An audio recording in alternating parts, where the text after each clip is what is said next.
ವಿಮರ್ಶಕರು ಇಷ್ಟು ಚೆನ್ನಾಗಿ ಮಾತನಾಡಿದ್ಮೇಲೆ ಮತ್ತೆ ನಾನು ಮಾತನಾಡೋದು ಅಷ್ಟು ಸರಿಯಲ್ಲ. ಒಂದು ಇಬ್ಬರು ಬಹಳ ಮುಖ್ಯವಾದ ವಿಚಾರಗಳನ್ನ ಮಂಡಿಸಿದ್ದಾರೆ. ಆಶಾದೇವಿ ಅಂತೂ ಕವಿ ಬಹಳ ಮಹತ್ವದ ಅಂಶಗಳನ್ನ ನಮ್ಮ ಮುಂದೆ ಚಿಂತನೆಯ ಅಂಶಗಳಿಟ್ಟು. ವಿಮರ್ಶೆ ಅನ್ನೋದು ಕೇವಲ ನಮ್ಮಲ್ಲಿ ನನ್ನಪ್ಪನವ್ರು ಹೇಳ್ತಿದ್ರಲ್ಲ, ವಿಮರ್ಶಕರು ಯಾವ್ಯಾವ ರೀತಿಯ ಮಾದರಿಗಳು ಅಂತ. ಅಂಥ ಮಾದರಿಗಳು ಸಾಕಷ್ಟು ಇದ್ದಾವೆ. ಆದ್ದರಿಂದ ವಿಮರ್ಶಕರು ಅಂತಂದರೆ ಒಂಚೂರು ನನಗೂ ಆ ಪದ ಆಗೋದಿಲ್ಲ. ಖಂಡಿತವಾಗೂ ಆ ವಿಮರ್ಶಕರು ಅನ್ನೋ ಪದ ಯಾಕಾಗೋದಿಲ್ಲ ಅಂತಂದರೆ ಅಂತಹ ಗಾರ್ಧವಗಳು ಹೆಚ್ಚು ಸಂಖ್ಯೆಯಲ್ಲಿ ಇರೋದ್ರಿಂದ ಒಂದು ಬಗೆಯ ಚಿಂತನೆ ವಿಚ್ ಈಸ್ ಆಲ್ವೇಸ್ ಕ್ರಿಯೇಟಿವ್, ಆ ಥರದ ಒಂದು ಬಗೆಯ ಮಾತಿದೆಯಲ್ಲ, ಅಂಥದ್ದು ವಿಮರ್ಶೆಯೂ ಹೌದು, ಚಿಂತನೆಯೂ ಹೌದು, ಸೃಜನಶೀಲ ಪ್ರಕ್ರಿಯೆಯೂ ಹೌದು. ಹೀಗಾಗಿ ವಿಮರ್ಶೆಯನ್ನು ವಿಮರ್ಶಕರು ಅನ್ನುವ ಆ ಪಟ್ಟಿ ಹೊಂದಿರೋರೇ ಮಾಡಬೇಕಾಗಿಲ್ಲ. A creative writer can, when he writes a creative writing, ಅಲ್ಲಿ ಒಂದು ವಿಮರ್ಶೆ ಇಲ್ಲದೇ ಇರೋದಿಲ್ಲ ಆ್ಯಕ್ಚುಲಿ. ಹೀಗಾಗಿ ನಾನು ವಿಮರ್ಶಕ ಅನ್ನೋ ಪರಿಕಲ್ಪನೆ ಒಂಚೂರು ಭಿನ್ನವಾಗಿ ನೋಡಲಿಕ್ಕೆ ಪ್ರಯತ್ನ ಪಡ್ತೇನೆ. ಅದಕ್ಕಿಂತ ಮುಂಚೆ ಒಂದು ಮಾತನ್ನು ಹೇಳಬೇಕು. ಕನ್ನಡ ಸಂಘ 50 ವರ್ಷ ಮಾಡ್ತಾ ಇರೋ ಸಂದರ್ಭದಲ್ಲಿ, ಕನ್ನಡ ಕ್ರೈಸ್ಟ್ ಕಾಲೇಜ್ನ ಕ್ರೈಸ್ಟ್ ಯೂನಿವರ್ಸಿಟಿಯ ಈ ಸಂಘ 50 ವರ್ಷದ ಈ ಸಂದರ್ಭದಲ್ಲಿ ನನಗೆ ಗೊತ್ತಿರುವ ಹಾಗೆ ಅದರ ಪ್ರಾರಂಭದ ಉತ್ಕರ್ಷದ ದಿನಗಳನ್ನ ನಾನು ಹತ್ತಿರದಿಂದ ಕಂಡು ಶ್ರೀನಿವಾಸರಾಜ್ ಅವರ ಜೊತೆಗೆ. ಆದರೆ ಈ ಕಡು ಕಷ್ಟ ಕಾಲದಲ್ಲಿ ನಮ್ಮ ಕನ್ನಡ ವಿಭಾಗದ ಅಧ್ಯಾಪಕ ಮಿತ್ರರು ಕನ್ನಡ ಸಂಘದ ಜೀವನಾಡಿ, ಅದರಲ್ಲೂ ಪ್ರತಿ ಮತ್ತು ನಮ್ಮ ಶಿವಪ್ರಸಾದ್ ಅದರ ಜೀವನಾಡಿಯನ್ನು ನಿಧಾನಕ್ಕೆ ಅದು ನಿಲ್ಲದಂತೆ ಮಾಡ್ಕೊಂಡು ಹೋಗ್ತಿದಾರಲ್ಲ, ದಟ್ ಈಸ್ ಅದು ಖಂಡಿತವಾಗೂ ನಿಮ್ಮೆಲ್ಲರ ಚಪ್ಪಾಳಿ. ಪ್ರತಿ ಎಷ್ಟು ಕಷ್ಟಪಟ್ಟಿದ್ದಾಳೆ ಅನ್ನೋದು ನನಗೆ ಗೊತ್ತು. ಎಷ್ಟು ಆಸಕ್ತಿಯಿಂದ ಫೋನ್ ಮಾಡುತ್ತೆ ಅದು. ಪಬ್ಲಿಷಿಂಗ್ ಮಾಡುವಾಗ ಆ ಪುಸ್ತಕ ಬರೆಯುವ ರೈಟರ್ಸ್ಗೆ 26 ಸತಿ ಫೋನ್ ಮಾಡಿ ಕೊಡಿ ಅಂತ ಹೇಳಿ ತಾನೇ ಪ್ರೂಫ್ ನೋಡಿ. ಅದರಲ್ಲಿ ಇವರು ಪಾಲ್ಗೊಂಡಿರ್ಬೋದು, ಯಾಕಂದ್ರೆ ಇವ್ರ ಜೊತೆ ಹೆಚ್ಚು ಮಾತಾಡೋದ್ರಿಂದ. ನನ್ನ ಆತ್ಮೀಯ ಶಿಷ್ಯೆ ರತಿ, ಫಸ್ಟ್ ರ್ಯಾಂಕ್ ಹುಡುಗಿ ಇವಳು ರತಿ. ಮತ್ತು ತನ್ನ ಸೃಜನಶೀಲತೆಯನ್ನು ಒಂದು ರೀತಿಯಲ್ಲಿ ಸ್ಯಾಕ್ರಿಫೈಸ್ ಮಾಡಿ ಕನ್ನಡ ಸಂಘದ ಆ ಕರ್ನಾಟಕದ ಹಿರಿಮೆಯನ್ನು ಹೆಚ್ಚಿಸಲಿಕ್ಕೆ, ಕರ್ನಾಟಕ ಸಂಘದ ಕನ್ನಡದ ಕಲ್ಚರ್ನ ಡೆವಲಪ್ ಮಾಡಲಿಕ್ಕೆ ಪ್ರಯತ್ನ ಪಟ್ಟಂಥ ಇವರಿಬ್ಬರಿಗೆ ಭಾಳ ಮೆಚ್ಚುಗೆ ಕೆಲಸ. ಶ್ರೀನಿವಾಸರಾಜ್ ಅವ್ರ ಕಾಲದಲ್ಲಿ ಒಂದು ದೊಡ್ಡ ಗುಂಪಿತ್ತು ನನಗೆ ಗೊತ್ತಿರುವ ಹಾಗೆ. ಎಚ್ ಎಸ್ ಆರ್ KB ಇದ್ದರು, ನಾವೆಲ್ಲ ಜೊತೆಗಿದ್ವಿ. ಆಮೇಲೆ ಅವರಿಗೆ ಒಂದು ದೊಡ್ಡದೊಂದು ಸಮಯವೇ ಹಾಗಿತ್ತು. ಆ್ಯಕ್ಚುಲಿ ಆ ಕಾಲವೇ ಹಾಗಿತ್ತು. ಕನ್ನಡದ ಸಾಹಿತ್ಯದ ಉತ್ಕರ್ಷದ ಕಾಲ ಅದು. ಬರೆಯೋರು ಇದ್ದರು, ಇನ್ವಾಲ್ವ್ ಆಗೋರು ಇದ್ದರು. ಅಂದರೆ ಈಗಿನ ಸಂದರ್ಭದಲ್ಲಿ 21ನೇ ಶತಮಾನ ಏನು ಕರಿತೀವಿ, ಈಗಿನ ಸಂದರ್ಭದಲ್ಲಿ ಆ ಸಂಸ್ಕೃತಿ, ಕನ್ನಡ ಸಂಸ್ಕೃತಿ ಅನ್ನೋದೇ ಹೆಚ್ಚು ನಿಧಾನಕ್ಕೆ ಮರೆಯಾಗುತ್ತಿರುವಂಥ ಸಂದರ್ಭದಲ್ಲಿ ಅದನ್ನು ಹಿಡಿದು ಅದರ ಮಿಡಿತವನ್ನು ಹಾಗೆ ಉಳಿಸಲಿಕ್ಕೆ ಪ್ರಯತ್ನ ಪಟ್ಟು ಬಹಳ ದೊಡ್ಡ ಸಾಧನೆಯನ್ನು ಭಾವಿಸ್ಬೇಕು. ಆಮೇಲೆ 21ನೇ ಶತಮಾನದ ಈ 25 ವರ್ಷಗಳು ಇದರ ಬಗ್ಗೆ ವಿಮರ್ಶೆಯ ಬಗ್ಗೆ ಮಾತನಾಡೋದು ಅಂತಂದರೆ ಭಾಳ ಕಷ್ಟದ ಕೆಲಸ. ಮತ್ತು ಅದನ್ನು ಭಾಳ ಚೆನ್ನಾಗಿ ನಮ್ಮ ಆಶಾದೇವಿ ನಿಭಾಯಿಸಿದ್ರು.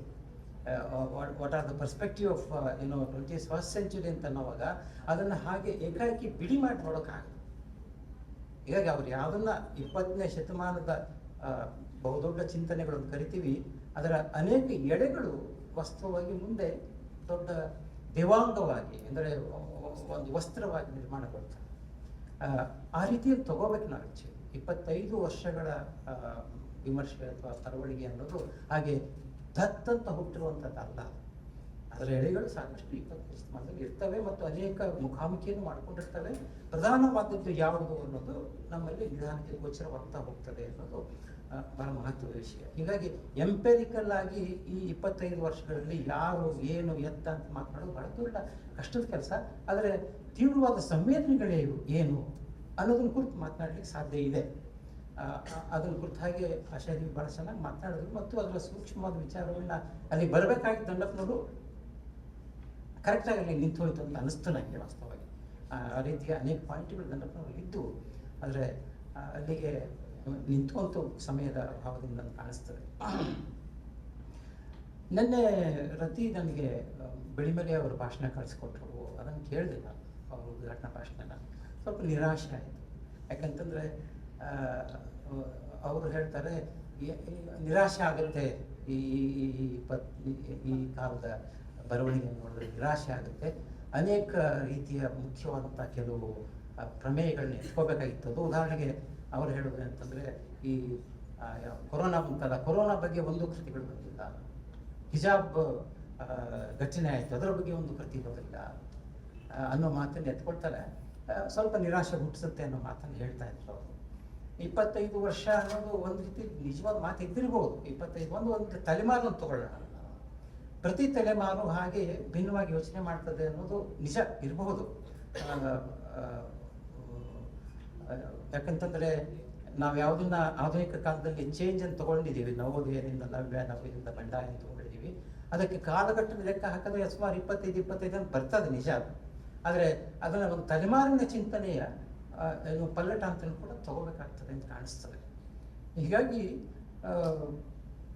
ನಮಗೆ ಅವರು ಹೇಳಿದ್ದೆ ಅಂತಂದರೆ, ಯಾಕೆ ಇಷ್ಟು ಹಠಾತ್ತಾಗಿ ಚೇಂಜ್ ಆಗಬೇಕಾಗಿದೆ ಒಂದು ಪರ್ಸ್ಪೆಕ್ಟಿವ್ ಅಂತಂದರೆ, ನನ್ನ ಪ್ರಕಾರ ಆಧುನಿಕ ಸಂದರ್ಭದಲ್ಲಿ, ಆಧುನಿಕ ಯುಗದ ಸಂದರ್ಭದಲ್ಲಿ, ಅದರಲ್ಲೂ ಕೂಡ ಸ್ವಾತಂತ್ರ್ಯ ಬಂದ ಮೇಲೆ ನಮ್ಮಲ್ಲಿ ಅಕ್ಷರಸ್ಥರ ಸಂಖ್ಯೆ ಎಷ್ಟು ಜಾಸ್ತಿ ಆಯಿತು ಅಂತಂದರೆ, ಮತ್ತು ವಿಭಿನ್ನ ಸಮುದಾಯಗಳು ಅಕ್ಷರದ ಸಂವೇದನೆಯೊಳಗೆ ಬಂದರು ಅಂತಂದರೆ, ಶಿಕ್ಷಣದ ಸಂವೇದನೆಯೊಳಗೆ ಬಂದು ಅಂತಂದರೆ, ವಿಭಿನ್ನ ಸಮುದಾಯ, ವಿಭಿನ್ನ ರೀತಿಯ ಜೀವನ ದೃಷ್ಟಿಕೋನಗಳು ನಮ್ಮ ಸಮಾಜದಲ್ಲಿ ಅದು ಅಕ್ಷರದ ಭಾಗವಾಗಿ ಬಂದ ತಕ್ಷಣ ನಿಮಗೆ ಒಂದು ದೊಡ್ಡ ಲೋಕ, which is called as A kind of different perspective of a world, ಒಂದು ಲೋಕದ ಹಲವು ರೀತಿಯ ಬಣ್ಣಗಳು ನಮ್ಮ ಎದುರುಗಡೆ ಬಂದು ಬಿದ್ದ ಹಾಗೆ. ದೇವನೂರಿನ ಪರಿಭಾಷೆಗಳೊಳಗಡೆ ಆ ಎದೆಗೆ ಬಿದ್ದ ಅಕ್ಷರ ಏನಿದೆ, ಆ ಎದೆಗೆ ಬಿದ್ದ ಅಕ್ಷರ ಕೇವಲ ಒಂದು ಮೊನೋಲಿಥಿಕ್ ಸ್ಟ್ರಕ್ಚರ್ ಆಗಿರಲಿಲ್ಲ ಆಧುನಿಕ ಯುಗದಲ್ಲಿ. ಹೀಗಾಗಿ ಭಿನ್ನ ಭಿನ್ನ ಸಮುದಾಯಗಳು ಬಂದು, ಒಂದು ಕಡೆ ಅನಂತಮೂರ್ತಿ ಹೇಳ್ತಾರೆ ದಲಿತರು, ಹಿಂದುಳಿದ ಜಾತಿಯವರು, ಹೆಣ್ಮಕ್ಳು ಬರೆಯೋಕ್ಕೆ ಶುರು ಮಾಡಿದ್ಮೇಲೆ ನಿಜವಾಗ್ಲೂ ಬೇರೊಂದು ಲೋಕವೊಂದು, ಬೇರೊಂದು ಅನುಭವವೊಂದು ನಮಗೆ ದಕ್ಕಿದ ಹಾಗೆ, ನಮ್ಮ ಸಂವೇದನೆಗೆ ದಕ್ಕಿದ ಹಾಗೆ ಆಯಿತು. ನಮ್ಮ ಮಾತೆಲ್ಲ ಬಹಳ ಮುಖ್ಯವಾದ ಮಾತನ್ನು ಯು ಆರ್ ಅನಂತಮೂರ್ತಿಯವರು ಹೇಳೋದನ್ನು ಕೂಡ ಗಮನಿಸ್ಬೋದು. ಹೀಗಾಗಿ ನಮಗೆ ಮುಖ್ಯವಾದಂಥ 21ನೇ ಶತಮಾನದ ಎಳೆಗಳು ಹಿಂದಿಂದ ಬಂದಿದ್ದು ಯಾವುದು ಅನ್ನೋದನ್ನು ಗಮನಿಸಿದ್ರೆ, ನನಗೆ ಒಂದು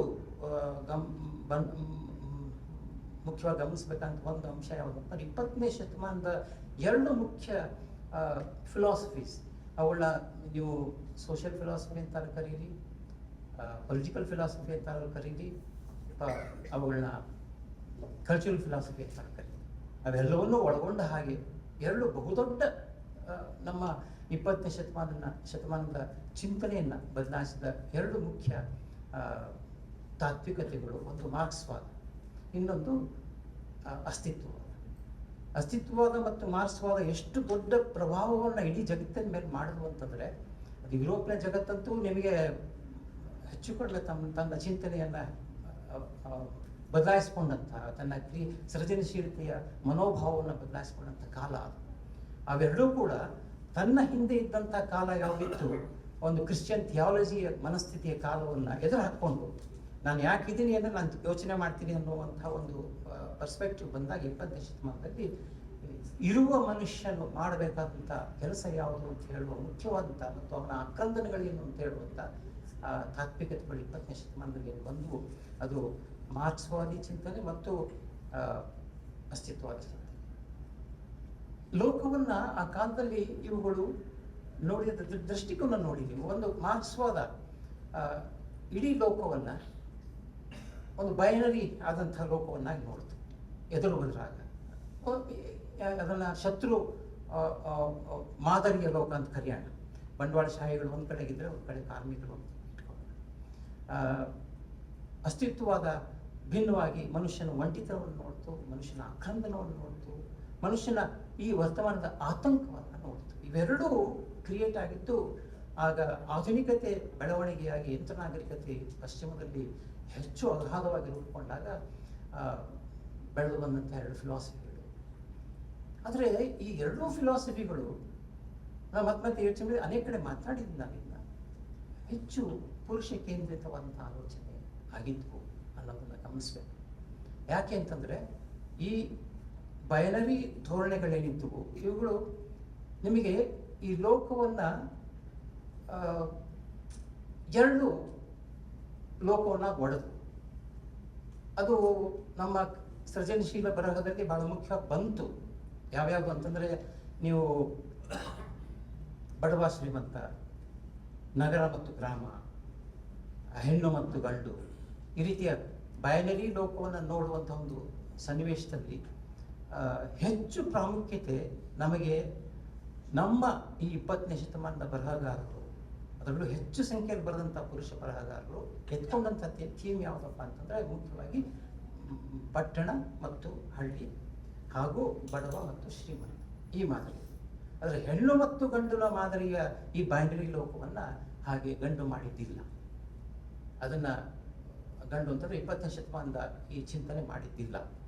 ಒಂದು ಕಡೆಗೆ ಒಂದು ಮಾತಿದೆ, 20ನೇ ಶತಮಾನದ ಈ ಆಧುನಿಕತೆ ಹೆಂಗಿತ್ತು ಅಂತಂದರೆ ಏರಿಕ್ ಫ್ರೋಮ್ ಮಾತನ್ನು ಹೇಳ್ತಾನೆ, ಇದು ಈ ಲೋಕ ಒಂದು ಅಗಾಧವಾದ ಯುದ್ಧದ ಲೋಕ. ಇದು 20ನೇ ಶತಮಾನದಲ್ಲಿ ನಡೆದ ಯುದ್ಧಗಳು ನಿಮ್ಗೆ ಗೊತ್ತಿದೆ. ಘನಘೋರವಾದ ಯುದ್ಧವನ್ನು ಮೊದಲನೇ ಜಗತ್ತು, ಮೂರನೇ ಜಗತ್ತಿನಲ್ಲಿ ಮಾಡಿದಾಗ ವಿಯೆಟ್ನಾಂ ಯುದ್ಧವನ್ನು ನೀವು ನೋಡ್ಬೋದು, 1ನೇ ವಾರ 2ನೇ ವಾರನ ನೀವು ನೋಡ್ಬೋದು. ಆದರೆ ಈ ಎಲ್ಲ ಏನು ಘನಘೋರವಾದ ಯುದ್ಧದಲ್ಲಿ ಹಾಗೆ ಅತ್ಯಂತ ಆತಂಕಕ್ಕೆ ಗುರಿಯಾದವರು ಮತ್ತು ದಮನಕ್ಕೆ ಗುರಿಯಾದಂಥವರು, ಶೋಷಣೆಗೆ ಗುರಿಯಾದಂಥವರು ಸ್ತ್ರೀಯರೇ ಆಗಿದ್ದರು ಅನ್ನೋದು ಚರಿತ್ರೆಯಲ್ಲಿ ಮೌನವಾಗಿದೆ. ಅದು ಹೆಚ್ಚು ದಾಖಲೆ ಆಗಿಲ್ಲ, ಆದರೆ ಅನುಭವಿಸಿದ ಆತಂಕ ಸ್ತ್ರೀಯರದೇ ಆಗಿತ್ತು. ಫ್ರೋಮ್ ಒಂದು ಕಡೆ ಹೇಳ್ತಾನೆ, ಈ ತನ್ನ ನನಗೆ ಗೊತ್ತಿರುವ ಹಾಗೆ beyond the change of division ಅನ್ನೋ ಕೃತಿ ಒಳಗಡೆಗೆ ಎಷ್ಟು ಚೆನ್ನಾದಂತ ಒಂದು ಮೆಟಫರ್ ಕೊಡ್ತಾನೆ ಅಂತಂದರೆ ಅವನು 20ನೇ ಶತಮಾನದ ಈ ಲೋಕ ಒಂದು ಟ್ಯಾಂಕ್ಗಳು ಹೆಂಗಿದ್ವು ಅಂತಂದರೆ, ಯುದ್ಧಕ್ಕೆ ಹೋಗುವ ಟ್ಯಾಂಕ್ಗಳು ನಿಮ್ಗೆ ಗೊತ್ತಿದೆ, ನಳಿಕೆ ಇದೆ ಅಲ್ಲಿ, ಇಷ್ಟು ಉದ್ದದ ನಳಿಕೆ ಎತ್ತರಕ್ಕೆ ಹೆಂಗೆ ಮಾಡ್ಕೊಂಡು ಹೋಗ್ತಾ ಇರ್ತದಲ್ಲ, it look like in erected penis ಅಂತ. ಎರೆಕ್ಟೆಡ್ ಪೆನಿಸ್ ಅನ್ನೋ ಕಲ್ಪನೆಯೇ ಆಶಾ ಏನು ಹೇಳ್ತಾ ಇದ್ರು, ಅಹಂಕಾರದ ಈ ಪಿತೃಪ್ರಧಾನ ವ್ಯವಸ್ಥೆ ಪ್ರತೀಕವಾಗಿತ್ತು. ಅಸ್ತಿತ್ವವಾದದಲ್ಲಿ ಅದು ಬಹಳ ದೊಡ್ಡ ತತ್ವ, ಅದರಲ್ಲಿ ಅನುಮಾನವೇ ಇಲ್ಲ. ಮನುಷ್ಯನ ಈ ಕ್ಷಣದ ಬದುಕು ಎಷ್ಟು ಆತಂಕಕ್ಕೆ ಗುರಿಯಾಗಿದೆ ಅನ್ನುವ ಆಧುನಿಕತೆಗೆ ಸಂಬಂಧಪಟ್ಟಂಥ ಒಂದು ವಿಶ್ಲೇಷಣೆ ಏನಿತ್ತು, ಬಹಳ ದೊಡ್ಡ ತತ್ವ. ಆದರೆ ಈ ತತ್ವದ ಮಾದರಿಯನ್ನ ಸಂಕಟಕ್ಕೆ ಗುರಿಯಾದವರು ಯಾರು ಅಂತ ಹೇಳುವಂಥ ಕ್ರಿಯೇಟಿವ್ ರೈಟಿಂಗ್, ಸೃಜನಶೀಲ ಬರಹಗಳು ಕೂಡ ಕನ್ನಡವನ್ನು ಒಳಗೊಂಡು ಯುರೋಪಿನಲ್ಲೂ ಕೂಡ ಹೆಚ್ಚು ಕೇಂದ್ರ ಮಾಡಿತ್ತು ಪುರುಷ. ನೀವು ಗಮನಿಸಿ, ಕಾಮೋ ಮತ್ತು ಕಾಫ್ಕಾನ ಬರವಣಿಗೆಯಲ್ಲಿ ಯಾರು ಹೀರೋ, ಅದನ್ನು ಈ ಎಂಥ ಬೌದ್ಧಿಕವಾದಂತಹ ಒಂದು ಆತಂಕದ ಕ್ಷಣಗಳು ಇವುಗಳು ಹಿಡಿತಾರೆ ಅಂತಂದ್ರೆ, ನಿಜವಾದ ಎಕ್ಸಿಸ್ಟೆನ್ಸಿಯಲ್ ಆಂಗ್ಸ್ಟ್ ಅಂತ ಏನು ಕರಿತೀವಿ, ನಿಜವಾದ ಈ ಕ್ಷಣದ ಆತಂಕಗಳು ಅಂತ ಯಾವ್ದು ಕರಿತೀವಿ, ಅದು ಹೆಣ್ಣಿನದಾಗಿತ್ತು. ಈ ಮಾತನ್ನ ನಾನು ಹೇಳ್ತಾ ಇಲ್ಲ, ವಾಸ್ತವವಾಗಿ ನಾನು ಒಪ್ಪಿದವನು ಆ ಮಾತನ್ನು. ಈ ಮಾತನ್ನು ಹೇಳೋಳು ಮೊಟ್ಟ ಮೊದಲ ಬಾರಿಗೆ ಸಿಮೋನ್ ದಿ ಬಾವ ಎಕ್ಸಿಸ್ಟೆನ್ಸಿಯಲಿಸಮ್ನ ತತ್ವವನ್ನ 20ನೇ ಶತಮಾನದಲ್ಲಿ ಒಂದು ದೊಡ್ಡ ತತ್ವ, ಬದುಕಿನ ಒಂದು ದೊಡ್ಡ ಆತಂಕದ ತತ್ವ ಅಂತ ಹೇಳಿದಂತಹ ಸಾರ್ಥ್ರೆಯ ಹೆಂಡತಿ, ಅವಳು ಸಾರ್ಥ್ರೆ ಎದುರು ಹಾಕ್ಕೊಂಡ್ಳು.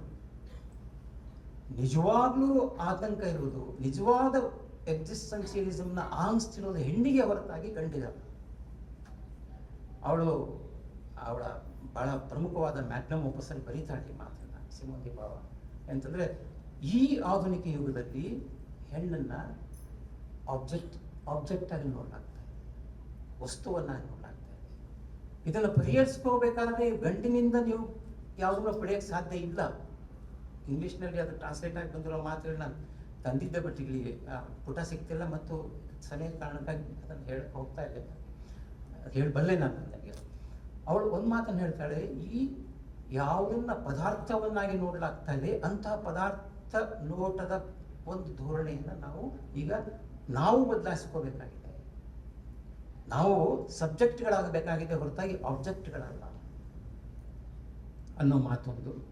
ಆತಂಕ ಏನಾದರೂ ಹಾಗೆ ವರ್ತಮಾನದಲ್ಲಿ ಎಂದೆಂದಿಗೂ ಇರುವ ವರ್ತಮಾನದಲ್ಲಿ ಆತಂಕ ಏನಾದರೂ ಹಾಗೆ ಇರೋದಾದರೆ ಅದು ಹೆಣ್ಣಿಗೆ ಮಾತ್ರ ಅನ್ನೋ ಮಾತನ್ನು ಕೂಡ ಅವ್ರು ಹೇಳ್ತಾರೆ. ಯಾರು ಸಿಮೋನ್ ಡಿ ಬೋವಾರ್. ಗಮನಿಸಬೇಕು, ಆ ಕಾಲದಲ್ಲಿ ಬಂದಂಥ ಕೇಟ್ ಮಿಲೆಟ್ನ ಬರಹ ಎಷ್ಟು ದೊಡ್ಡ ಒಂದು ತಿಳುವಳಿಕೆಯನ್ನು ಕೊಡ್ತು ಅಂತಂದರೆ, ಈ ಆನ್ಸ್ ಅಂತ ಯಾವುದನ್ನು ಆತಂಕ ಅಂತ ಕರೆದು ಸಿಮೋನ್ ಡಿ ಬೋವಾರ್ ಅದ್ರ ಬಗ್ಗೆ ಎಂಥ ದೊಡ್ಡ ತಿಳುವಳಿಕೆಯನ್ನು ಕೊಡ್ತು ಅಂತಂದರೆ, ಗಂಡು ಅನ್ನೋವನನ್ನು ಎಷ್ಟು ಎಚ್ಚರ ಮತ್ತು ಎಷ್ಟು ಸೂಕ್ಷ್ಮವಾಗಿ ನಾವು ಗಮನಿಸಬೇಕಾಗಿದೆ ಅನ್ನೋದನ್ನು ಕೇಟ್ ಮಿಲೆಟ್ನ ಬರಹಗಳು ಬಹಳ ಸೂಕ್ಷ್ಮವಾಗಿ ಬಿಂಬಿಸ್ಲಿಕ್ಕೆ ಶುರು ಮಾಡಿದ್ರು. It's not just an antagonism of a male. ಇದು ಗಂಡನ್ನ ವಿರೋಧ ಮಾಡಿಕೊಳ್ಳುವಂಥ ಪ್ರಮೇಯ ಮಾತ್ರ ಆಗಿರಲಿಲ್ಲ, ಅವನನ್ನು ಎಚ್ಚರದಿಂದ ನೋಡುವಂತಹ ಪ್ರಮೇಯ ಆಗಿತ್ತು. ಹೀಗಾಗಿ ಒಂದು ಲೆವೆಲ್ಗೆ ಕೇಟ್ ಮಿಲೆಟ್ನ ಬರಹ ಏನು ಮಾಡ್ತು ಅಂತಂದರೆ, ಓದುಗರ ಮೇಲೆ ಮಾಡಿದ ಪರಿಣಾಮ ಬೇರೆದಾಗಿದ್ದಿರಬಹುದು. ಅಂದರೆ ಗಂಡು ಸದಾಶತ್ರುವಾಗಿ ಕಾಣುವ ಹಾಗೆ ಹೆಣ್ಣಿಗೆ ಗೋಚರವಾಗಿದ್ದಿರಬೇಕು.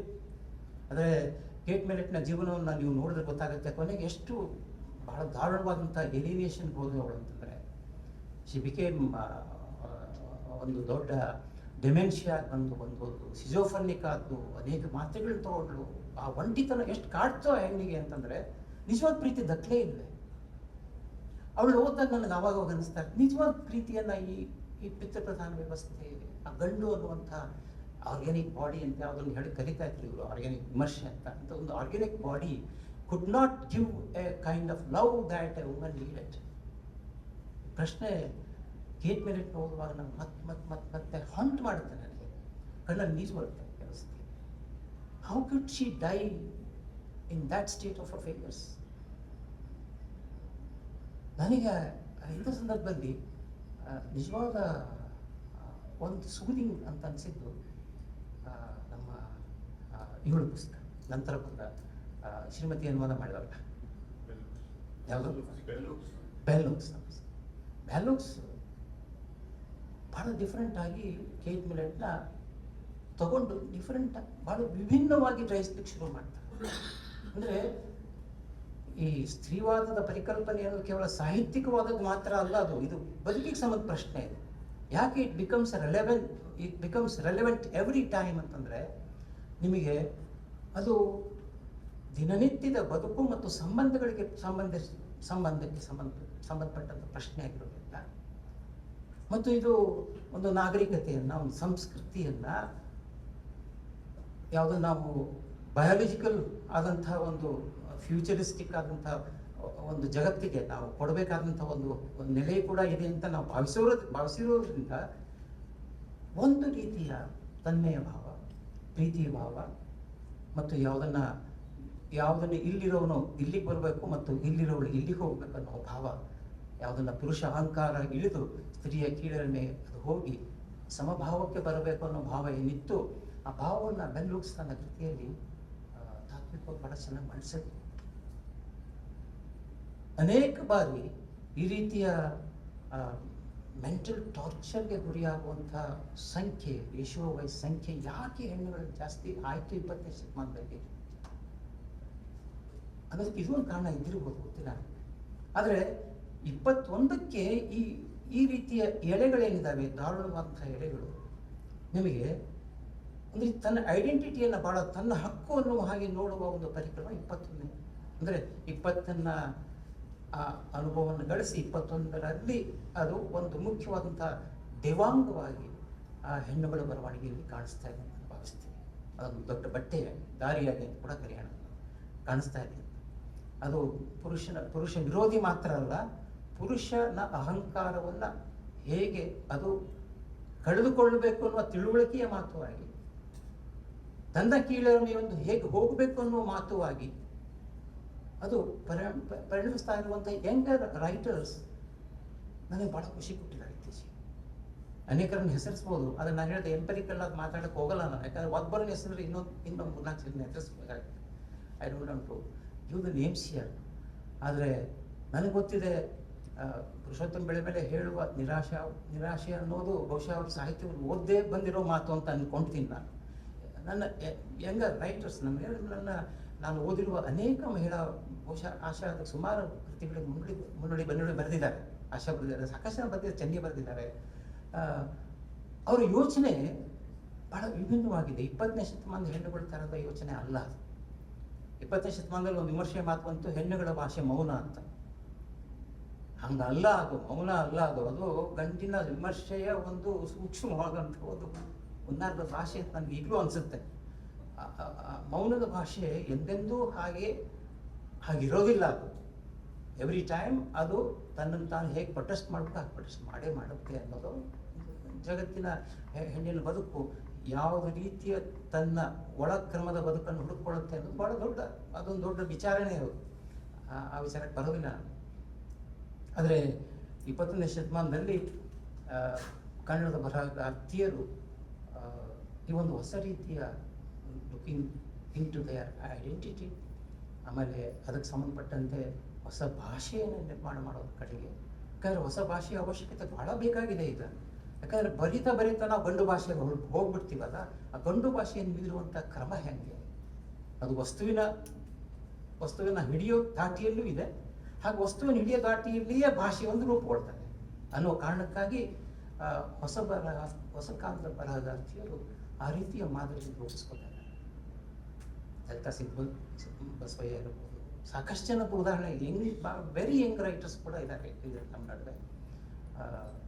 ಇತ್ತೀಚೆಗೆ ಅಕಾಡೆಮಿ ಅವಾರ್ಡ್ ಬಂತಲ್ಲ, ಅವರಿಗೆ ಶ್ರುತಿ ಇದ್ದಿರ್ಬೋದು, ಆಮೇಲೆ ದೀಪದ ಮಲ್ಲಿ ಇದ್ದಿರ್ಬೋದು, ಸಾಕಷ್ಟು ಜನ ಉದಾಹರಣೆ ಕೊಡ್ತಾ ಹೋಗ್ಬೋದು. ಕವಿಯತ್ರಿಯರು, ಕಥೆಗಾರ್ತಿಯರು, ಇವರು ತೆಗೆದುಕೊಂಡ್ರೆ ಎಳೆ 20ನೇ ಶತಮಾನದ ಬರಹಗಾರ್ತಿಯರು ಎಳೆಯ ಅಲ್ಲಿಂದ ಹೆಂಗೆ ಭಿನ್ನವಾಗೋದು ಅನ್ನೋದನ್ನು ಯೋಚನೆ ಮಾಡ್ತಿದ್ದಾರೆ. ಅದು ತಾತ್ವಿಕವಾಗಿ ನಮಗೆ ವಿಮರ್ಶಕರು ಬರೋದಿಲ್ಲ, ಯಾಕಂದ್ರೆ ಕಥೆಗಳಿಗೂ ವಿಮರ್ಶಕರು ಅದನ್ನು ಬರೆಯೋದಿಲ್ಲ. ಆದರೆ ಬರಹಗಾರ್ತಿಯರೇ ತಮ್ಮ ಬರಹದಲ್ಲಿ ಇಂಥದ್ದೊಂದು ವಿಮರ್ಶೆ ಮಾದರಿಯನ್ನು ರೂಪಿಸ್ಕೊತಿದ್ದಾರೆ ಅನ್ನೋದೇ ವಿಮರ್ಶೆ. ಅದಕ್ಕಿಂತ ಭಿನ್ನವಾದ ವಿಮರ್ಶೆ ನನಗೆ ಹುಡುಕಕ್ಕೆ ಸಾಧ್ಯ ಇಲ್ಲ. ಆಶಾ ಹೇಳ್ತಿದ್ರು, ಹೀರಮ್ ಒಂದು ಕಡೆ ಹೇಳ್ತಿದ್ರು, ನಾನು ಕೇಳಿದ್ದೀನಿ, ಅನೇಕ ವಿಮರ್ಶಕರು ಎಂಥ ವಿಮರ್ಶಕರವರು ಪ್ರಾಯಶಃ ವಿಮರ್ಶಕರು, ಪ್ರಾಬಬಲ್ ಕ್ರಿಟಿಕ್ಸ್. ಅದು ಇರ್ಲಿಕ್ಕಿಲ್ವೇನ ಗೊತ್ತಿಲ್ಲಪ್ಪ ನನಗೆ. ಇದು ಒಂದು ಕಡೆಗಿರಲಿ. ಈ 21ನೇ ಶತಮಾನದ ಈ ಘೋರವಾದ ಜಗತ್ತು, ಬಿಕಾಸ್ ಆಫ್ ಇಟ್ಸ್ ಜಾಗತಿಕ ಮಾರುಕಟ್ಟೆ ಮತ್ತು ಉತ್ಪಾದನಾ ಸಂಸ್ಕೃತಿಯ ಒಂದೇ ಕಡೆಗೆ ಸೇರಿರುವಂತಹ ಒಂದು ಬಂಡವಾಳ ಒಂದೇ ಕಡೆಗೆ ಸೇರ್ತಾ ಇರುವಂತಹ ಒಂದು ವ್ಯವಸ್ಥೆ ಏನಿದೆ, ಆವರಣ ಇದೆ. ಇದೇನು ಮಾಡ್ತಿದೆ ಅಂತಂದರೆ, ಇದು ಉತ್ಪಾದನಾ ಸಂಸ್ಕೃತಿ ಎಲ್ಲರನ್ನ ಒಳಗೊಂಡರೆ, productive culture, if it involves everybody, ಆವಾಗ ನಿಮಗೆ ಸಮಾಜ ಒಂದು ರೀತಿ ಸ್ವಾಸ್ಥ್ಯವಾಗಿರ್ತದೆ, ಅದಕ್ಕೊಂದು ಆರೋಗ್ಯ ಇರ್ತದೆ. ಆದರೆ ಈ ಆಧುನಿಕತೆ ಮತ್ತು ಜಾಗತೀಕರಣ ಏನು ಮಾಡ್ತೀವಿ ಅಂತಂದರೆ, ಎರಡು ಲೋಕ ಸೃಷ್ಟಿ ಮಾಡ್ತೀವಿ. ಆವಾಗ ಅನೇಕ ಸಮುದಾಯದ ಬಹುಪಾಲು ಜನ ಲಂಪನ್ ಎಲಿಮೆಂಟ್ಸ್ ಆಗ್ತಾರೆ. ಲಂಪನ್ ಎಲಿಮೆಂಟ್ಸ್, ನಾವು ಭಾರತದಲ್ಲಿ ಆ ರೀತಿಯ ಲಂಪನ್ ಎಲಿಮೆಂಟ್ಸ್ನ ಸಾಕಷ್ಟು ನೋಡ್ತೀವಿ. ವಸುಧೇಂದ್ರನ ಕಥೆಗಳಲ್ಲಿ ಈ ಲಂಪನ್ ಎಲಿಮೆಂಟ್ಸ್ ಯಾವ ರೀತಿ ಗೊತ್ತಾಗದ ಹಾಗೆ ಕತ್ತನ್ನು ಕೊಯ್ತಾರೆ, ಗೊತ್ತಾಗದ ಹಾಗೆ. ಎಷ್ಟು ಚೆನ್ನಾಗಿ ಒಂದು ಕತೆ ಇದೆ ಒಂದು ಅಂತಂದರೆ, ಆ ಕತ್ತಿ ಎಷ್ಟು ಶಾರ್ಪ್ ಆಗಿರುತ್ತೆ ಅಂತಂದರೆ, ಅದರಿಂದ ಕೊಯ್ದರೆ ನಿಮಗೆ ಆ ಕೊಯ್ದರೆ ಜಾಗವೇ ಗೊತ್ತಾಗಲ್ಲ, ಅಷ್ಟು ಚೆನ್ನಾಗಿ ಕೊಯ್ದಿರ್ತಾನೆ, ಸಾವು ಬಂದಿರುತ್ತೆ. ಇತ್ತೀಚೆಗೆ ಬೆಂಗಾಲಲ್ಲಿ ನಡೆದಿರುವ ರೇಪಿನ ಕೇಸು ನಮ್ಮಲ್ಲಿ ಯಾಕೆ ಹಾಗೆ ಆಗ್ತಿದೆ? ಒಂದು ಕೇಸಲ್ಲ, ಅದಾದ್ಮೇಲೆ ಸಾಕಷ್ಟು ಕೇಸ್ಗಳು ಬಂದು ನಿಮಗೆ. ಮಹಾರಾಷ್ಟ್ರದೊಂದಾಯಿತು, ಕರ್ನಾಟಕದಂತೂ ನಿಮ್ಮ ಮನೆ ನೋಡ್ರಪ್ಪ, ಕರ್ನಾಟಕದಲ್ಲಿ ವಿಡಿಯೋ ನೋಡೋಕ್ಕಾಗಲ್ಲ ಅಂತ. ಯಾಕಿಷ್ಟು ಸಂಖ್ಯೆಯಲ್ಲಿ ಇದು ಜಾಸ್ತಿ ಆಗ್ತಿದೆ ಅಂತಂದರೆ, ಲಂಪನ್ ಎಲಿಮೆಂಟ್ಸ್ ಈ ಸಂಸ್ಕೃತಿ, ಈ ರಾಜಕಾರಣ ಮತ್ತು ಈ ಸಮಾಜ ಮತ್ತು ಇಲ್ಲಿ ಆರ್ಥಿಕತೆಯ ಸ್ವರೂಪ ರೂಪುಗೊಳಿಸ್ತಾರೆ. ಯುರೋಪ್ನಲ್ಲಿ ಯಾಕೆ ಇದು ಅಷ್ಟು ಘನಘೋರವಾಗಿ ಕಾರಣ ಅಂತಂದರೆ, ಅಲ್ಲಿಯ ಪಾಪ್ಯುಲೇಷನ್ನ ಜನಸಮುದಾಯದ ಸಂಖ್ಯೆ ಕಡಿಮೆ ಇರೋದ್ರಿಂದ ನಿಮಗೆ ಆ ರೀತಿಯ ಘನಘೋರತೆ ಕಾಣಿಸೋದಿಲ್ಲ. ಇಲ್ಲಿ ಈ ರೀತಿಯ ಘನಘೋರತೆ ಕಾಣಿಸೋದು ಇದೇ ಕಾರಣಕ್ಕಾಗಿ ಲಂಪನ್ ಎಲಿಮೆಂಟ್ಸ್ ದಿನದಿನಕ್ಕೆ ಜಾಸ್ತಿ ಆಗ್ತಿದ್ದಾರೆ. ಯಾವ್ಯಾವ ಕಾರಣಕ್ಕೂ ಇದ್ದಿರ್ಬೋದು. ಆ ಕಾರಣ ಒಂದು 21ನೇ ಶತಮಾನದಲ್ಲಿ ನನಗೆ ಕಾಣಿಸುವಂತಹ ಬಹುಮುಖ್ಯವಾದಂತಹ ಬರಹಗಾರ್ತಿಯರ ಆಲೋಚನಾ ವಿಧಾನ ಮತ್ತು ಬರಹದ ಭಾಷೆ. ಇನ್ನೊಂದು 20ನೇ ಶತಮಾನದಲ್ಲಿ ನನಗೆ ಗಮನಿಸಿದಂಥ ಬಹಳ ಮುಖ್ಯವಾದಂಥ ಎಲಿಮೆಂಟ್ಸ್ ಆಫ್ ಥಾಟ್ ಯಾವುದು ಅಂತಂದರೆ, ಅದು ದಲಿತ ಸಂವೇದನೆ ಏನಿದೆ ಅದು ಅದರ ಎಳೆಗಳು ನನಗೆ 20ನೇ ಶತಮಾನದಲ್ಲಿ ಕಾಣಿಸ್ತದೆ. ನಿಮಗೆಲ್ಲರೂ ಗೊತ್ತಿರೋ ವಿಚಾರ, ಅದು 75ರಿಂದ ನಿಮಗೆ ಕಂಡು ಬಂದಂತೇಳಿ ವಿಮರ್ಶೆ ನನಗೆ ಗಮನಿಸ್ಬೇಕಾದ ಬಂತು. ದಂಡತ್ವರೆಗೂ ಗೊತ್ತಿರಬೇಕು. ಶಿವಮಲ್ಲು ಅಂತ ಒಬ್ಬ ಹುಡುಗ, ಈಗ ಅವನು KS ಮಾಡ್ದ, ಈಗ ರಿಟೈರ್ ಆಗಿರಬೇಕು, ಆಗ ಹುಡುಗ. ಅವನು ಅಂಕಣದಲ್ಲಿ ಮೊಟ್ಟ ಮೊದಲನೇ ಬಾರಿಗೆ ಕೆಳವರ್ಗದ ವಚನಕಾರ್ತಿಯರು ಬಗ್ಗೆ ಒಂದು ಲೇಖನ ಬರೆದ. ಸಣ್ಣ ಹುಡುಗ ಶಿವಮಲ್ಲು. ಫಸ್ಟ್ ಟೈಮ್ ಕನ್ನಡದಲ್ಲಿ ಆ ರೀತಿಯಲ್ಲಿ ಯೋಚನೆ ಮಾಡಿದ ಕ್ರಮ ಏನಾದ್ರು ಇತ್ತು ಅಂತಂದ್ರೆ ಈ ಹುಡುಗಂದು. ಯಾರು ಉತ್ಸಾಹ ಇಲ್ಲ. ಆಮೇಲೆ ಅವ್ನು ಹೆಚ್ಚು ಬರೀಲಿಲ್ಲ ಅನ್ನೋದು ಬೇರೆ ಪ್ರಶ್ನೆ. ಆದರೆ ಅವನು ಶಾರ್ಪ್ ಥಾಟ್ ಏನಿತ್ತು ಅಂತಂದ್ರೆ ವರ್ಗದ ವಚನಕಾರ್ತಿಯರ ಬಗ್ಗೆ ಒಂದು ಲೇಖನ ಅಂಕಣದಲ್ಲಿ ಬರೆದ, ಟಿಪ್ಪಣಿ ಬರೆದ. ಆ ಎಳೆ ಅಶಗೋತ್ಸವವಾಗಿ ನಾನು ಪ್ರಮಾಣ ಅಂತ ಹೇಳುವಂಥ ನೀಲಮ್ಮ ಆ ರೀತಿಯ ಯಾರು 12ನೇ ಶತಮಾನದಲ್ಲಿ ಯಾರನ್ನು ನಾವು ದೇವದಾಸಿ ವಲಯದಿಂದ ಬಂದವರು ಅಂತ ಕರಿತೀವಿ, ಅವ್ರನ್ನ ಪಣ್ಯಾಂಗನೆಯರು ಅಂತ ಕರೀತಾರೆ. ಪಣ್ಯಾಂಗನೆಯರು ಎಷ್ಟು ಜನ ಇದ್ರು ಅಂತಂದ್ರೆ ಅವರು ಬರೆದ ಎಲ್ಲ ವಚನಗಳು ತಮ್ಮ ಕಾಯಕದ ಗೌರವವನ್ನು, ತಮ್ಮ ಕಾಯಕ ಒಂದು ಗೌರವಕ್ಕೆ ಸಂಬಂಧಪಟ್ಟಿದ್ದು ಅಂತ ಹೇಳೋದನ್ನ ನಿರ್ಭೀತಿಯಿಂದ, ಅದಕ್ಕೊಂದು ಪವಿತ್ರತೆ ಇದೆ ಅಂತ ಹೇಳುವಂಥ ಆಯಾಮವನ್ನು ರೂಪಿಸಿದ್ದಾರೆ ಬರಹಗಾರ್ತಿಯರು. ಸತ್ಯಕ್ಕ ಒಂದ್ ಕಡೆ ಹೇಳ್ತಾಳೆ, ಒಂದು ವಚನ ಇದೆ, ವಚನ ಗೊತ್ತಿಲ್ಲ ನನಗೆ, ಆದರೆ ಒಂದ್ ಕಡೆ ಹೇಳ್ತಾಳೆ, ಪುರುಷ ಕೆಳಗೆ ನಾನು ಮೇಲೆ. ಆ ಪುರುಷನಿಗೆ ಬೀಜವಿಲ್ಲದೆ ಇರುವಂಥ ಪುರುಷ ತನ್ನ ಅಹಂಕಾರವನ್ನು ಕಳ್ಕೊಂಡಾಗ ಹೆಣ್ಣಿನ ಸಮ ಆಗ್ತಾನೆ ಅಂತ. ಅದು ಮೆಟಫರ್, ಅದು ಒಂದು ಸೆಕ್ಷುವಲ್ ಮೆಟಫರ್ ಅದು. ಆದರೆ ನೋಡಿ, ಇಡೀ ಜಗತ್ತು, ಆಧುನಿಕ ಜಗತ್ತು ಹೆಣ್ಣನ್ನ ತೆಳಗೆ ಗಂಡು ಮೇಲೆ. ಕಡೆ ಘೋಷ ಚೆನ್ನಾಗಿ ಬರೀತಾನೆ. ನಿಮ್ಮ ಈ ವೆಸ್ಟರ್ನ್ ಕಲ್ಚರ್ ಸೆಕ್ಷುವಲ್ ಆದಂಥ ಈ ಕ್ರಿಯೆಯನ್ನ ಎಷ್ಟು ಕೆಟ್ಟದಾಗಿ ಹೇಳ್ತೀನಿ ಅಂತಂದ್ರೆ, ಅಲ್ಲಿ ಪುರುಷ ಮೇಲಿರ್ತಾನೆ, ಸ್ತ್ರೀ ತೆಳಗಿರ್ತಾಳೆ. ಬನ್ನಿ ನಮ್ಮ ಭಾರತೀಯ ಕಾಮಸೂತ್ರಕ್ಕೆ ಅಂತ ಒಂದು ಕರೆ ಕೊಡ್ತಾನೆ. ನಾವು ಬಹಳ ಅದ್ಭುತವಾದಂಥ ಭಾಷಣ. ಓದ್ಬೇಕು ನೀವು. ಸತ್ಯಕ್ಕೆ ಹೇಳೋ ಮಾತು. 21ನೇ ಶತಮಾನದಲ್ಲಿ ಕೆಳವರ್ಗದ ವಚನಕಾರ್ತಿಯರನ್ನು ಕುರಿತಂಥ ಆ ಲೇಖನ ನನಗೆ ಬಹಳ ಇಂಪ್ರೆಸ್ ಮಾಡ್ತು. ಮತ್ತು ಈ ಚಿಂತನೆ ಒಂದು ರೀತಿಯಲ್ಲಿ ಬಂಡಾಯದ ಚಿಂತನೆಯಿಂದ ರೂಪುಗೊಂಡಿದ್ದು. ದಲಿತ ಬರಹದ 1975ರಲ್ಲಿ ಶುರುವಾದಂಥ ಬಂಡಾಯ ಚಳುವಳಿ ಮತ್ತು ದಲಿತ ಚಳುವಳಿ ನಮಗೆ ಅನೇಕ ರೀತಿಯ ಪರ್ಸ್ಪೆಕ್ಟಿವ್ ಆಫ್ ಸೀಯಿಂಗ್ ಅಬೌಟ್ ಕೊಡ್ತು. ನವ್ಯ ಯಾವುದನ್ನ ಅದು ಪುರುಷ ಅಹಂಕಾರದಿಂದ ತನ್ನ ಭಾಷೆಯನ್ನು ರೂಪಿಸ್ತಾ ಇತ್ತು. ನವ್ಯ ಅಬ್ಸ್ಟ್ರಾಕ್ಟ್ ಆಗಿ ಈ ಸೊಸೈಟಿಯನ್ನ ಬ್ರಾಹ್ಮಣ ಶೂದ್ರ ಅಂತ ಹೇಳ್ತಾ ಇತ್ತು. ಹಾಗಲ್ಲ, ಅದು ಬ್ರಾಹ್ಮಣ ಶೂದ್ರ ಅನ್ನೋದು ಕೇವಲ ಫಿಲಾಸಫಿಕಲ್ ಆದಂಥ ಐಡಿಯಾ ಮಾತ್ರ ಹೊರತಾಗಿ ಅದಕ್ಕೆ ನಿಜವಾದ ಸಾಮಾಜಿಕವಾದಂಥ ಕಾಂಕ್ರೀಟ್ನೆಸ್ ಇಲ್ಲ ಅಂತ ಹೇಳಿದಂಥ ಮೊದಲ ಭಾಷೆ, ವಿಮರ್ಶೆ ಭಾಷೆ ಏನಾಗುತ್ತಂದ್ರೆ ದಲಿತ ಭಾಷೆ. ನಾವಿನ್ನೂ ಬದುಕಿದೀವ ಅಂತ ಕೇಳಿದಂಥ ದೇವನೂರಿನ ಕಥೆಯ ವಾಕ್ಯ ಏನಿದೆ, I want to go to my home ಅಂತ ಹೇಳುವಂಥ ಇವಳ ಮಾತೇನಿದೆ, ಇವುಗಳು ನಿಮಗೆ ನವ್ಯಕ್ಕೆ ಕೊಟ್ಟ ಹೊಡೆತ.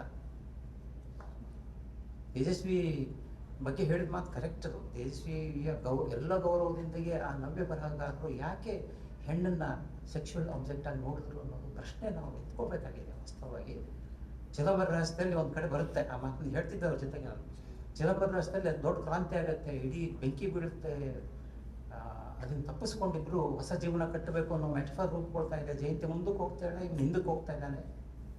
ಕಾದಂಬರಿಕಾರ ಬರೀತಾನೆ, ಹತ್ತ ಇದ್ದಂಥ ಜಯಂತಿ ಮುಂದಕ್ಕೆ ಹೋಗ್ತಾ ಇದ್ದಾಗ ಇವನು ನಿರೂಪಕ ಕಾದಂಬರಿಕಾರ ಬರೀತಾನೆ. ಅವನು ಅವಳ ಸುಂದರವಾದ ಮೀನಖಂಡವನ್ನು ನೋಡಿ ಯಾರಾದರೂ ಹಿಂಗೆ ಬರೆಯಕ್ಕೆ ಸಾಧ್ಯವೇ ತೇಜಸ್ವಿ ಬಿಟ್ಟು? ನನಗೆ ಆ ಕಾದಂಬರಿ ಓದಿದಾಗ, ಈ ಸೆಂಟೆನ್ಸ್ ಓದಿದಾಗ ಇಡೀ ಕಾದಂಬರಿ ತನ್ನ ಸ್ವಲ್ಪ ಕಳ್ಕೊಂತು ಅನಿಸ್ಬಿಡ್ತು. ಬೇಕಿರಲಿಲ್ಲ ಅಲ್ಲ, ಸತ್ವ ಕಳ್ಕೊಂತು ಅಂತ ಅನಿಸ್ತು ನನಗೆ. ಸತ್ವ ಕಳ್ಕೊಂಡ್ಬಿಡ್ತು ಇಡೀ ಕಾದಂಬರಿ. ಅದೇನನ್ನು ಕಟ್ಟಬೇಕು ಅಂತ ಬಯಸ್ತಾ ಇತ್ತು. ಇಟ್ ವಾಸ್ ಸೋ ಟೊಳ್ಳು ಶಾಲಾ ಅನಿಸ್ಬಿಡ್ತು ನನಗೆ ಆ ವಾಕ್ಯ ಓದಿದಾಗ. ನನಗೆ ದಲಿತ ಸಂವೇದನೆ ಯಾಕೆ ಈ ಮಾತನ್ನು ಹೇಳ್ತೀನಿ ಅಂತಂದರೆ, 20ನೇ ಶತಮಾನದಲ್ಲಿ ಗಾಂಧಿ ಮತ್ತು ಅಂಬೇಡ್ಕರ್ನ ವಿರೋಧಿಗಳು ಅಂತ ನೋಡಿದಂಥ ಒಂದು ವಿಮರ್ಶಾ ಥಾಟ್ ಏನಿತ್ತು, ಆಮೇಲೆ ಅದನ್ನು ನಿಧಾನಕ್ಕೆ ಅದರ ಇನ್ನೊಂದು ಪ್ರತಿಬಿಂಬ ಅನ್ನೋ ಹಾಗೆ ಅವ್ರನ್ನ ಸಾಮರಸ್ಯದಲ್ಲಿ ಕೂಡಿಸ್ಲಿಕ್ಕೆ ಮಾಡಿದಂಥ ಒಂದು ಪ್ರಯತ್ನ ಏನಿತ್ತು ಕನ್ನಡದಲ್ಲಿ ನಡೆದಿದೆ. ಇದು ಉದಾಹರಣೆ ಕೊಡೋಲ್ಲ ನಾನು. ವಿರೋಧಿ ಮನೋಭಾವದ ಒಂದು ನೋಟ ಮತ್ತು ಸಾಮರಸ್ಯಕ್ಕೆ ತರುವಂಥ ಅವರಿಬ್ಬರನ್ನು ಸಾಮರಸ್ಯದ ಬಿಂಬಗಳಾಗಿ ನೋಡುವಂಥ ಒಂದು ನೋಟ ನಮ್ಮ ವಿಮರ್ಶೆ 20ನೇ ಶತಮಾನ ಬಂತು. ಆದರೆ ಇಲ್ಲ, ಅದು ವೈವಿಧ್ಯ ಮತ್ತು ವಿಭಿನ್ನ ಅನ್ನುವ ಪರ್ಸ್ಪೆಕ್ಟಿವ್ ನಮ್ಮ ಬರಹಗಾರರಿಗೆ 20ನೇ ಶತಮಾನ ಕೊನೆ ಭಾಗ 21ರಲ್ಲಿ ಬಹಳ ಮುಖ್ಯವಾಗಿ ಮೂಡಿಬಂದಿದೆ. ಸಿದ್ದಯ್ಯನವರ ಒಂದು ಬಯೋಗ್ರಫಿಯಲ್ಲಿ ಒಂದು ಮಾತು ಬರುತ್ತೆ, ಅದನ್ನು 5 ನಿಮಿಷ ಒಂದು ಮಾತು ಬರುತ್ತೆ, ಭಾಳ ಚೆನ್ನಾಗಿದೆ ಅದು. ಅನಂತಮೂರ್ತಿ ಅದನ್ನ ಕೋಟ್ ಮಾಡ್ತಿದ್ರು ಅವಾಗ, ನನಗೂ ಭಾಳ ಇಷ್ಟ ಆಯಿತು.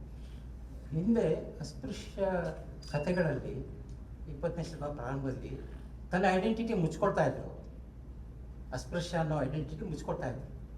ಕ್ರಮೇಣ ಹೌದು ನಾನು ವಲಯ, ನಾನು ಮಾದಿಗ ಅಂತ ಹೇಳುವಂಥ ಒಂದು ದಲಿತ ಸಂವೇದನೆ ಬಹಳ ಸ್ಪಷ್ಟವಾಗಿ ಬಂತು. ಅದನ್ನು ದಾಟಿ 21ರಲ್ಲಿ ಇನ್ನೊಂದು ಪರ್ಸ್ಪೆಕ್ಟಿವ್ ಕ್ರಿಯೇಟ್ ಆಯಿತು. ಈ ಸಿದ್ದಯ್ಯನವರಿಗೆ ಓದಲಿಕ್ಕೆ ಒಬ್ಬ ಬ್ರಾಹ್ಮಣ ಹೆಲ್ಪ್ ಮಾಡ್ತಿದ್ದ, ಅವನಿಗೆ ಭಾಳ ಒಳ್ಳೆ ದುಡ್ಡಿತ್ತಂತೆ, ಹೆಲ್ಪ್ ಮಾಡ್ತಾ ಇದ್ದ. ಆ ಸಿದ್ದಯ್ಯ ಓದಿ ಬರಹ ಮಾಡಿ ಪಾಪ ಒಳ್ಳೆ ಇದು ಬಂದಾಗ ಈ ಬ್ರಾಹ್ಮಣನಿಗೆ ಇಷ್ಟೆಲ್ಲ ಹೆಲ್ಪ್ ಮಾಡ್ತಾರಲ್ಲ ಬ್ರಾಹ್ಮಣ, ಆದರೆ ಅವನು ಮುಟ್ಟಿಸ್ಕೋವಲ್ಲ, ಬ್ರಾಹ್ಮಣ ಇವನ್ನ ಮುಟ್ಟಿಸ್ಕೋವಲ್ಲ ಅವನು. ಈ ಸಿದ್ದಯ್ಯನವ್ರಿಗೆ ಆ ಬ್ರಾಹ್ಮಣನ ಬಗ್ಗೆ ಹೆಂಗಾಗ್ತದೆ, ಅಯ್ಯೋ ಪಾಪ ಇಂಥ ಪ್ರಾಣಿ ಅದು ಮುಟ್ಟಿಸ್ಕೋತಾ ಇಲ್ವಲ್ಲ. This is an attitude. ನಾನು ಹೇಳ್ತಾ ಇರೋದು ಈ ಆಟಿಟ್ಯೂಡ್ ಇದೆಯಲ್ಲ, ಇದು ನಿಮಗೆ ಕೊಡುವಂಥ ಒಂದು ದೊಡ್ಡ ಸ್ವಾಭಿಮಾನ, ಲೋಕವನ್ನು ನೋಡುವಂಥ ಪರ್ಸ್ಪೆಕ್ಟಿವ್ 21ರಲ್ಲಿ ಬಹಳ ದೊಡ್ಡದಾಗಿ ಕಾಣಿಸ್ತಾ ಇದೆ. ಇಲ್ಲೋದ್ರೆ ನಮ್ಮ ಮುಡ್ನಕೂಡು ಅಂತವರು ಬುದ್ಧನ ಸಂವೇದನೆಯನ್ನು ನಮ್ಮ ನಡುವೆ ಬಹಳ ದೊಡ್ಡ ಸಂವೇದನೆ ಅಂತ ಹೇಳಲಿಕ್ಕೆ ಆಗ್ತಿರ್ಲಿಲ್ಲ. ಕೇವಲ ಸಿದ್ಧಲಿಂಗ ಅವ್ರ ಭಾಷೆಗೆ ನಿಂತ್ಬಿಡೋದು. ಸಿದ್ಧಲಿಂಗ ಅವ್ರ ಭಾಷೆ 20ನೇ ಶತಮಾನದಲ್ಲಿ ಏನು ಪ್ರೊಟೆಸ್ಟ್ ಭಾಷೆ ಆಯಿತು, ಇಕ್ರಲ್ಲ ಹೊಡಿಲ್ಲ, ಆ ಭಾಷೆಯನ್ನು ಅದೊಂದು ಸ್ಲೋಗನ್ನಾಗಿ ಬಂತು ಪಾಪ. ಆಮೇಲೆ ಸಾಕಷ್ಟು ರೀತಿಯ ಪರ್ಸ್ಪೆಕ್ಟಿವ್ ಅವ್ರ ಕಾವ್ಯದಲ್ಲಿ ಬಂತು. ಆದರೆ ಅದನ್ನು ಫಾಲೋ ಮಾಡಿದಂಥ ಅನೇಕ ವೀರರು, ಬಂಡಾಯ ಕಾವ್ಯದ ವೀರರು ಅದನ್ನೊಂದು ಬರೀ ಒಂದು ಏನೋ ತೀವ್ರವಾದಂಥ ಹೊಡೆದಾಟದ ಒಂದು ಪ್ರತಿಮೆಯನ್ನಾಗಿ ಭಾವಿಸಿದ ಹೊರತಾಗಿ ಇನ್ನೊಂದು ರೀತಿಯ ಲೋಕವನ್ನು ಕಟ್ಟುವ ಹೇಳುವ ಒಂದು ಕ್ರಮ ಇದೆ ಅಂತ ಭಾವಿಸದೇ ಇರುವಂಥ ಅನೇಕ ಬರಹಗಾರರ ಸಾಲಿನ ನಡುವೆ ಇಂಥ ಎನ್ ಕೆ ಹನುಮಂತಯ್ಯನಂಥವರು, ನಮ್ಮ ಸಿದ್ದಯ್ಯನಂಥವರು, ಮುಡ್ನಾಕೂಡುವಂಥವರು ಬೇರೊಂದು ಪರ್ಸ್ಪೆಕ್ಟಿವ್ 21ನೇ ಶತಮಾನದಲ್ಲಿ ಕೊಡ್ತಾ ಇದೆ ಅಂತ ಅನಿಸ್ತದೆ. ಅನೇಕ ಪ್ರಶ್ನೆಗಳು ಎತ್ತಾ ಇದ್ದಾರೆ. ಕೃಷ್ಣಪ್ಪನಂತವ್ರು ಎತ್ತುವ ಪ್ರಶ್ನೆ ಏನಿದೆ ಕುವೆಂಪು ಅವ್ರ ಕಾದಂಬರಿಯ ಬಗ್ಗೆ ಬಹಳ ಮುಖ್ಯವಾದ ಪ್ರಶ್ನೆ ಅಂತ ನನಗೆ ಅನಿಸುತ್ತೆ. ಯಾಕೆ ಮುಖ್ಯವಾದ ಪ್ರಶ್ನೆ ಅಂತಂದರೆ, ಡಿಟೇಲಾಗಿ ಮಾತಾಡೋಕ್ಕೆ ಹೋಗಲ್ಲ ನಾನು, ಅಲ್ಲಿ ನಿರೂಪಕನೇ ಈ ಮಾತನ್ನು ಹೇಳ್ತಾನೆ ಅನ್ನೋ ಕಾರಣಕ್ಕಾಗಿ ಆ ಡಿಟೇಲ್ಸ್ನ ಆಮೇಲೆ ಮಾತಾಡೋಲ್ಲ ನಾನು. ಕೃಷ್ಣಪ್ಪ ಎತ್ತೋ ಮಾತು, ಆಮೇಲೆ ಇತ್ತೀಚೆಗೆ ಲಕ್ಷ್ಮೀಪತಿ ಭಾಳ ಮುಖ್ಯವಾಗಿ ಕೆಲವು ಪ್ರಶ್ನೆಗಳು ಇರ್ತಾರೆ. ಈ ಅನೇಕ ಮೇಲ್ಜಾತಿಯ ಬರಹಗಾರರು ಇನ್ಕ್ಲೂಡಿಂಗ್ ತೇಜಸ್ವಿಯ ಕಥೆಗಳು ಮತ್ತು ಕಾದಂಬರಿಯಲ್ಲಿ ಅನೇಕ ಪಾತ್ರ ವೆಂಕಟಪ್ಪನ ಬಗ್ಗೆ ಮಾತಾಡ್ತಾ ಹೆಂಗೆ ಕಾಣ್ತಾರೆ ಅನ್ನೋ ಚರ್ಚೆಗೆ ತರ್ತಾರಲ್ಲ, ಇಂಥ ಚರ್ಚೆಯನ್ನು ವಿಮರ್ಶೆ ಮುಖ್ಯವಾಗಿ ಕಾಣ್ತದೆ ಅಂತ ಅಂದ್ಕೊಂಡಿದ್ದೀನಿ. ಇದಕ್ಕೆ ಎಳೆಗಳು ನೀವು ಗಮನಿಸಬೇಕು. ಅನಂತಮೂರ್ತಿ ಅವರಂಥ ಕಾದಂಬರಿಯಲ್ಲಿ, ಭಾರತೀಪುರ ಅಂತ ಕಾದಂಬರಿಯಲ್ಲಿ ಎಳೆ ಕಾಣಿಸ್ತದೆ ನಿಮಗೆ. ಭಾರತೀಪುರ ಒಂದು ಅವನ ಜಗನ್ನಾಥ ವಿದ್ಯಾವಂತ, ದೇವರನ್ನು ಮುಟ್ಟಿಸ್ಬೇಕು ಅಂತ ಹೋಗ್ತಾನೆ. ಆದರೆ ಇವರೆಲ್ಲ ಹೆದರ್ಕೋತಾರೆ, ಮುಟ್ಸೋಕ್ಕಾಗೋದಿಲ್ಲ, ಸೋತು ಹೋದ. ಒಬ್ಬ ವಿಮರ್ಶಕ ಬರೀತಾನೆ ಕನ್ನಡದಲ್ಲಿ, ಜಗನ್ನಾಥನ ಸೋಲು ಭಾರತೀಪುರದ ಸೋಲು. ಎಂಥ ವಿಮರ್ಶಕ ಗೊತ್ತಾಗಿ. ಜಗನ್ನಾಥ ಗೆದ್ದುಬಿಟ್ಟಿದ್ರೆ ಏನಾಗ್ತಾ ಇತ್ತು? ಕಲ್ಚರಲ್ ಸನ್ನಿವೇಶ ನಮ್ಮಲ್ಲಿ ಹೆಂಗಿದೆ ಅನ್ನೋದನ್ನ ಪಾಪ ಅಷ್ಟು ಕಷ್ಟಪಟ್ಟು ಹೇಳ್ತಾ ಇದೆಯಾ ಕಾದಂಬರಿಕಾರ. ಅಂಥದ್ದನ್ನು ಇವರು ಜಗನ್ನಾಥನ ಸೋಲು ಭಾರತೀಪುರದ ಸೋಲು ಅಂತ ಬರೀತಾರೆ. ಕನ್ನಡದ ಒಬ್ಬ ವಿಮರ್ಶಕರು ಹೆಸರು ಹೇಳೋದ, ಮತ್ತೆ ಅದು ಸಾಕ್ಷಿಗೆ ಬಂತು ಆ ಲೇಖನ ಹೇಳೋಣ. ಆದರೆ ನನ್ನ ಪ್ರಕಾರ 21ನೇ ಶತಮಾನ ಇದು ಬಹಳ ಮುಖ್ಯವಾದ, ಯಾವುದನ್ನು ಪೆರಿಫರಲ್ ಅಂತ ಕರಿತಾ ಇದ್ರೆ 20ನೇ ಶತಮಾನದಲ್ಲಿ those things have come in to a central stage. ಅದು ಸ್ತ್ರೀ ಐಡೆಂಟಿಟಿಯ ಬಗ್ಗೆ ಪ್ರಶ್ನೆ ಆಗಿರ್ಬೋದು, ದಲಿತ ಸಮಸ್ಯೆ ವಿಭಿನ್ನ ದೃಷ್ಟಿಕೋನದ ಸಮಸ್ಯೆ ಆಗಿದ್ದಿರ್ಬೋದು, ಅದು ಬಹಳ ಮುಖ್ಯ ನಮಗೆ. ಯಾಕಂದರೆ ಹಾಗೆ ಒಂದು ಡಿಫ್ರೆಂಟ್ ಪರ್ಸ್ಪೆಕ್ಟಿವ್ ಬರದೇ ಇದ್ದರೆ ನಿಮಗೆ ವಿಭಿನ್ನವಾದ ಆಯಾಮಗಳು ಆರೋಗ್ಯಕರವಾದಂಥ ಸಮಾಜವನ್ನು ಕಟ್ಟೋದಕ್ಕೆ ದಾರಿ ಮಾಡೋದಿಲ್ಲ. ಯಾಕಂದರೆ ದಲಿತ ಸಂವೇದನೆ ಮತ್ತು ಸ್ತ್ರೀ ಸಂವೇದನೆ ಕೇವಲ ಸಾಹಿತ್ಯಿಕವಾದಂಥ ಕಾವ್ಯ ಮೀಮಾಂಸೆಯೂ ಅಲ್ಲ, ಮತ್ತೆ ಮತ್ತೆ ನಾನು ಹೇಳ್ತಾ ಇರ್ತೀನಿ, ಅದು ಲೋಕವನ್ನು ಬದಲಿಸಬೇಕಾದಂಥ ಮೀಮಾಂಸೆಯೂ ಆಗಿರೋದ್ರಿಂದ ಬಹಳ ದೊಡ್ಡ ಕೆಲಸ ಇದೆ, ಜವಾಬ್ದಾರಿ ಇದೆ ಅನ್ನೋ ಕಾರಣಕ್ಕಾಗಿ. ಇನ್ನು ಧರ್ಮದ ಬಗ್ಗೆ ಅಂತೂ ನಿಮ್ಗೆ ಗೊತ್ತಿದೆ, ಸಾಂಸ್ಥಿಕವಾಗಿ ಧರ್ಮ ಯಾವ ರೀತಿಲಿದೆ, ಕೋಮವಾದದ ಬಗ್ಗೆ ಮಾತಾಡ್ತಾ ಈ ಮಾತನ್ನು ನೀವು ಗಮನಿಸಬೇಕು. ನಮ್ಮಲ್ಲಿ 20ನೇ ಶತಮಾನದಲ್ಲಿ ಧರ್ಮ ಅನ್ನೋದು ಸಂಸ್ಥೆ ಆದಾಗ ಎಷ್ಟು ಕ್ರೂರವಾಗುತ್ತೆ ಅನ್ನೋದನ್ನ ಕನ್ನಡದಲ್ಲಿ ಬಹಳ ಎಚ್ಚರದಿಂದ ಬಹಳ ಮುಖ್ಯವಾಗಿ ಹಿಡಿದಿರೋ ಭಾಷೆಗಳಿದ್ದಾವೆ. ಕಾಸ್ಮೀಸರ ತಬ್ಬಿಳಿಗಳ ಕಥೆ ಆ ರೀತಿಯ ಒಂದು ವಿಮರ್ಶೆ ನನ್ನ ಪ್ರಕಾರ ಕಾರಂತರ ಸ್ವಾಮಿಗಳ ಕುರಿತಂತೆ ಕಾರಂತರು ಎಲ್ಲ ಕಾದಂಬರಿಗಳಲ್ಲಿ ಮಾಡುವಂಥ ದೊಡ್ಡ ಟೀಕೆ ಆ ರೀತಿ ವಿಮರ್ಶೆ. ಸಾರಾ ಅಬೂಬಕರ್ ಅವರು ತಮ್ಮ ಕಥೆಗಳಲ್ಲಿ ಬರೆದಿರುವ ಇಸ್ಲಾಂ ಅನ್ನುವಂಥ ಕಟ್ಟರ್ ಮನೋಭಾವ, ಸ್ತ್ರೀಯರ ಮೇಲೆ ಮಾಡ್ತಿರುವಂಥ ಅಪಾಯಕಾರಿಯಾದಂಥ ದಮನಗಳು ಯಾವ ರೀತಿ ಅಂತ ಹೇಳುವಂಥ ರಾಷ್ಟ್ರವನ್ನು ತೋರಿಸ್ತಾರಲ್ಲ, ಆ ಭಾಷೆ ಬಹಳ ದೊಡ್ಡ ಭಾವಿಸ್ತೀನಿ ನಾನು. ಯುರೋಪಿಯನ್ ಪಾತ್ರಿಗಳು, ನಿಮಗೆ ಯುರೋಪಿನ ಸಿನಿಮಾಗಳು ಬಂದಿವೆ, ಕೆಲವು ನೋಡ್ಬೇಕು ನೀವು, ಅದ್ಭುತವಾದ ಸಿನಿಮಾಗಳು. ಅನೇಕ ಸಿನಿಮಾಗಳಲ್ಲಿ ನಿಮಗೆ 20ನೇ ಶತಮಾನ ಮತ್ತು 21ನೇ ಶತಮಾನದಲ್ಲಿ ಚರ್ಚ್ ಎಷ್ಟು ದೊಡ್ಡ ಶೋಷಣೆ ಕೇಂದ್ರ ಆಗಿದೆ ಆ ಸನ್ಯಾಸಿನಿಯರ ಮೇಲೆ.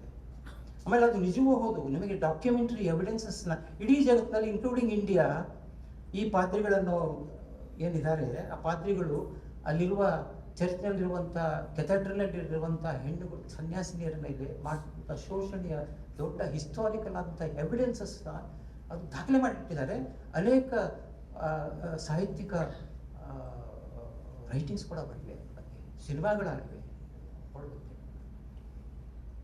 ಇನ್ನಷ್ಟು ಹೇಳಬೇಕು, ಪರಿಸರದ ಬಗ್ಗೆನೇ ಹೇಳೋ ಅಗತ್ಯ ಇದೆ, ಟೈಮ್ ಇಲ್ಲ. ಈ ಪರಿಸರವನ್ನು ಬಹಳ ಮುಖ್ಯವಾಗಿ ನಮ್ಮ ನಡುವೆ ತಂದಂಥವ್ರು ಮೊಟ್ಟ ಮೊದಲನೇದಾಗಿ ಕೀರನ್ ನಾಗರಾಜ್. ಹಸಿರು ಓದು ಅಂತ ಬಡ್ಕೊಂಡು ಫಸ್ಟ್ ಟೈಮ್ ತಂತು. ಆಮೇಲೆ ಅವರು ಹಸಿರು ಓದನ್ನು ಕೇವಲ ಈ ಯಾವುದನ್ನು ಕಾಡು ಅಂತ ಹೇಳ್ತೀವಿ, ನೇಚರ್ ಅಂತ ಹೇಳ್ತೀವಿ, ಪ್ರಕೃತಿಗೆ ಮಾತ್ರ ಸೀಮಿತ ಮಾಡಿರಲಿಲ್ಲ. ಆದರೆ ಕೀರನ್ನ ಫಾಲೋ ಮಾಡಿದ ಅನೇಕ ಶಿಷ್ಯರು ಅದನ್ನು ಕೇವಲ ಪ್ರಕೃತಿಗೆ ಅನ್ವಯಿಸ್ಕೊಂಡು ಅಲ್ಲೊಂದು ಎಂಥದ್ದು ಆ ಕಾಡಿಗೆ ಹೋದರೆ ಇಂಥ ಸೊಪ್ಪು ಸಿಗುತ್ತೆ, ಆ ಕಾಡಿಗೆ ಹೋದರೆ ಇಂಥ ಸೊಪ್ಪು ಸಿಗುತ್ತೆ. ಇದು ರೊಮ್ಯಾಂಟಿಸೈಸ್ ದ ಫಾರೆಸ್ಟ್, ನೇಚರ್ನ ರೊಮ್ಯಾಂಟಿಸೈಸ್ ಮಾಡುವಂಥ ಬರವಣಿಗೆ.